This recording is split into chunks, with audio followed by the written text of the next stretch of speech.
সাবেক প্রধানমন্ত্রী বেগম খালেদা জিয়ার গায়েবানা জানাজা হয়েছে দেশের বিভিন্ন জায়গায়। শোকাবহ পরিবেশে সারা দেশে পালন করা হচ্ছে ৩ দিনের রাষ্ট্রীয় শোক। ৭ দিনের শোক কর্মসূচি পালন করছে বিএনপি।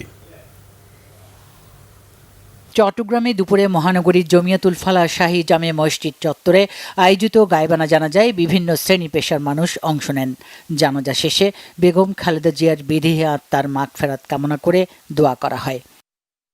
বগুড়ার বিভিন্ন জায়গায় বিএনপি চেয়ারপারসন বেগম খালেদা জিয়ার গায়েবানা জানাজা হয়। শহরের আলতাফুন্নেসা খেলার মাঠে বাদ জোহর গায়েবানা জানাজায় দলমত নির্বিশেষে সর্বস্তরের মানুষ অংশ নেয়। শহীদ রাষ্ট্রপতি জিয়াউর রহমানের জন্মস্থান গাবতলী উপজেলার বাগবাড়ি গ্রামে ও গাবতলী পাইলট হাই স্কুল মাঠেও গায়েবানা জানাজা হয়েছে।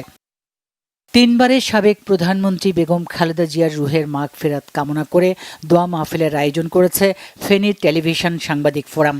ফোরামের সভাপতি রফিকুল ইসলামের সভাপতিত্বে এ সময় উপস্থিত ছিলেন সাংবাদিক ইউনিয়ন ফেনীর সভাপতি সিদ্দিক আল মামুন সহ অন্যরা। সাবেক প্রধানমন্ত্রী ও বিএনপি চেয়ারপারসন বেগম খালেদা জিয়ার প্রতি শ্রদ্ধা জানিয়ে বুধবার ময়মনসিংহের দোকানপাট ও ব্যবসা প্রতিষ্ঠান বন্ধ রাখেন ব্যবসায়ীরা।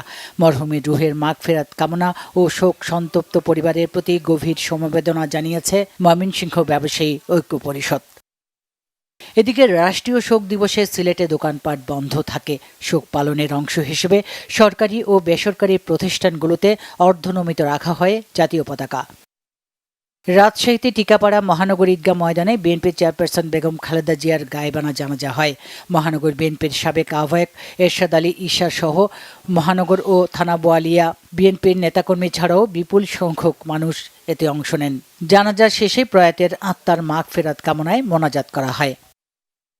ঢাকার মানিক মিয়া এভিনিউয়ের সাথে মিল রেখে একই সময়ে বেগম খালেদা জিয়ার নামাজে গায়েবানা জানাজা হয়েছে রংপুরেও। রংপুর 3 আসনের স্বতন্ত্র প্রার্থী ও সাবেক মন্ত্রী মরহুম জাদু মিয়ার মেয়ে রিটা রহমানের আয়োজনে স্থানীয় কালেক্টরেট ঈদগাহ মাঠে জানাজায় জেলা প্রশাসন, মহানগর পুলিশ সহ সর্বস্তরের মানুষ অংশ নেয়।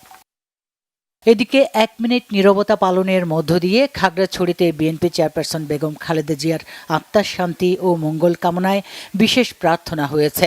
সকালে খাগড়াছড়ি শ্রী শ্রী লক্ষ্মী নারায়ণ মন্দিরে খাগড়াছড়ি সনাতনী সমাজ ও বাংলাদেশ ত্রিপুরা ঐক্য পরিষদের আয়োজনে মন্দিরে বিশেষ প্রার্থনা করা হয়। Bangla vision news desk.